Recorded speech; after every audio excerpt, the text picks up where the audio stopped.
জাকের আলীর জন্য ম্যাচ হেরেছি বলে জাকেরের বাড়িতে ভয়াবহ আগুন ধরিয়ে দিল বাংলাদেশি বিক্ষিপ্ত ক্রিকেট প্রেমীরা।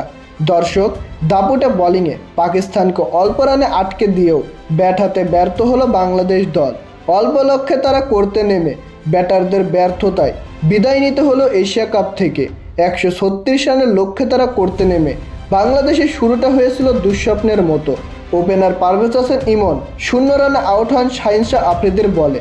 ওয়ানডেতে নামা তাহিদ হৃদয়ও টিকতে পারেননি, 10 বলে 5 রান করেন তিনি। অন্যদিকে সাইফ হাসান কিছুটা আক্রমণাত্মক ব্যাটিংয়ের ইঙ্গিত দিলেও বেশিক্ষণ টিকতে পারেননি। হারিস রফের বলে সাইম আইয়ুবের হাতে ক্যাচ দিয়ে সাজঘরে ফেরেন 18 রান করে। শেখ মেহেদীর ব্যাট থেকে আসে মাত্র 11 রান এবং পঞ্চম উইকেটে নুরুল হাসান সোহান ও শামীম পাটোয়ারি কিছুটা চাপ সামলানোর চেষ্টা করেন। অধিনায়ক জাকের আলী করেন মাত্র 9 বলে 5 রান। লড়াই চালিয়ে যান শামীম হাসান পাটোয়ারি, তার সাথে সঙ্গ দিচ্ছিল তানজিব হাসান সাকিব। কিন্তু ইনিংসের 18তম ওভারে শামীম আউট হন 25 বলে 30 রান করে। বাকিরাও সুবিধা করতে না পারায় শেষ পর্যন্ত লক্ষ্য ছুঁতে পারেনি বাংলাদেশ। এদিকে অধিনায়ক হিসেবে জাকের আলী অনেকের 9 বলে 5 রানের ইনিংসটাই মূলত ডুবিয়ে দিয়েছে বাংলাদেশ দলকে।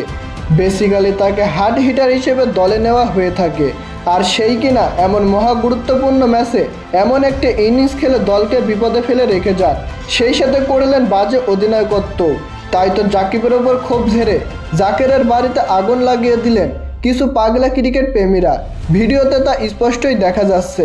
তো প্রিয় দর্শক, আপনারা কি মনে করেন জাকের আলীর জন্যই কি আমরা ম্যাচ হেরেছি তা জানিয়ে দিন আমাদের কমেন্ট বক্সে।